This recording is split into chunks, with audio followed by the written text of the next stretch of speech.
Welcome to our channel crude bio classes. आज हम इस वीडियो में बात करेंगे एनिमल टिश्यू जो कि क्लास 11th एनसीईआरटी का टॉपिक है। हम इसमें देखेंगे एनिमल टिश्यू होता क्या है। इसमें पहला आता है एपिथेलियल टिश्यू, फिर आता है मस्कुलर टिश्यू, उसके बाद आता है कनेक्टिव टिश्यू और लास्ट में आता है नर्वस टिश्यू। इसको हम डिस्कस करेंगे वन बाय वन। हम पहले देखेंगे एपिथेलियल टिश्यू होता क्या है। Epithelial tissue, covering or protective tissue in the animal body, covers most organs within the body, cell tightly packed।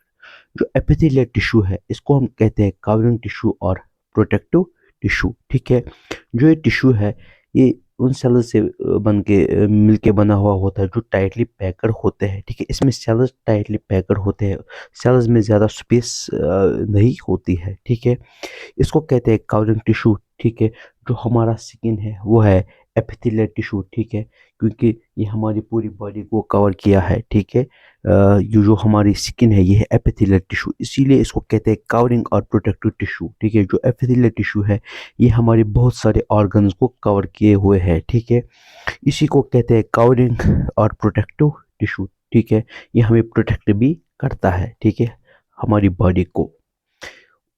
और उसके बाद आता है muscular tissue, connective tissue and nervous tissue. अब हम देखेंगे टाइप्स ऑफ एपिथेलियल टिश्यू के एपिथेलियल टिश्यू के कितने टाइप्स है। ठीक है, इसमें पहला आता है सिंपल स्क्वामस एपिथेलियम और उसके बाद आता है स्ट्रेटिफाइड स्क्वामस एपिथेलियम। हम पहले देखेंगे सिंपल स्क्वामस एपिथेलियम क्या होता है, उसकी लोकेशन कहाँ होती है। ठीक है,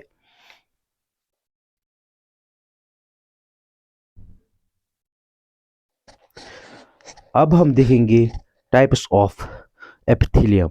ओके, अभी हमने आपसे डिस्कस किया है कि जो एपिथेलियम है उसको हम कहते हैं आउटर कवरिंग एपिथेलियम। ठीक है, आउटर कवरिंग टिश्यू और प्रोटेक्टिव टिश्यू। पहला जो इसमें आता है वो आता है सिंपल स्क्वामस एपिथेलियम। ठीक है, सिंपल स्क्वामस एपिथेलियम ये वो एपिथेलियम है। ठीक है, ये वो कवरिंग टिश्यू है जो हमारी जो माउथ है। ठीक है, और लाइनिंग ऑफ माउथ। ओके, और जो हमारा इसोफेगस है, ठीक है, जिसको हम कहते हैं फूड पाइप, उसको कवर किया है। ठीक है, इसमें जो सेल्स है वो थिन होती है। ठीक है, उसके बाद आता है सिंपल क्यूबॉइडल एपिथेलियम। ठीक है, जो ये सिंपल क्यूबॉइडल एपिथेलियम है, ठीक है, इसमें क्यूब जैसी सेल्स देखने को मिलती है। ठीक है, यहाँ पर आप देख सकते हैं। ठीक है, ये हमें मिलता है किडनी ट्यूब्यूल्स में एंड सिलिवरी ग्लैंड। उसके बाद आता है सिंपल कॉलमनर एपिथेलियम। ठीक है, जो हमारी जो इंटेस्टाइन है, ठीक है, उसकी जो इनर लाइनिंग है, इंटेस्टाइन की जो अंदर की लाइनिंग है उसको ये कवर किया है। ठीक है, इसमें क्यूब लाइक सेल्स प्रेजेंट होती है। ठीक है, उसके बाद आता है स्ट्रेटिफाइड स्क्वामस एपिथेलियम। ठीक है, जो यहाँ पर है सिंपल स्क्वामस एपिथेलियम जो है, ठीक है, जब ये लेयर्स बनाती है। ठीक है, ये जब एक सिंपल स्क्वामस एपिथेलियम, ठीक है, उसके नीचे और एक लेयर एक मोटी लेयर बनाती है, वो बनाती है स्ट्रेटिफाइड स्क्वामस एपिथेलियम। जो हमारी स्किन है यह है स्ट्रेटिफाइड स्क्वामस एपिथेलियम। उसके बाद आता है सिलिएटेड एपिथेलियम। ठीक है, जो कि कॉलमनर सेल्स प्लस हेयर सीलिया। ठीक है, मतलब यहाँ पर अगर ये सिंपल कॉलमनर एपिथेलियम की अगर हम बात करेंगे, ठीक है, इस सिलिएटेड एपिथेलियम में क्या होता है, यहाँ पर जो एक कॉलमनर सेल्स है, ठीक है, उसके ऊपर हेयर लाइक प्रोजेक्शन होती है। ठीक है, वही बनाता है सिलिएटेड एपिथेलियम।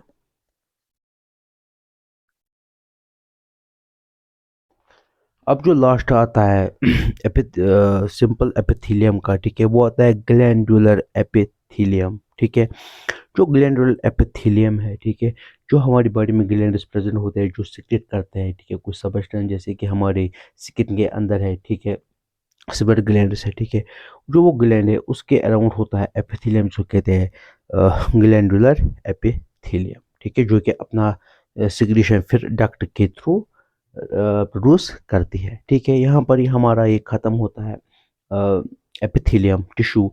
अब हम नेक्स्ट वीडियो में देखेंगे मस्कुलर टिश्यू, हम आपसे डिस्कस करेंगे। Thank you.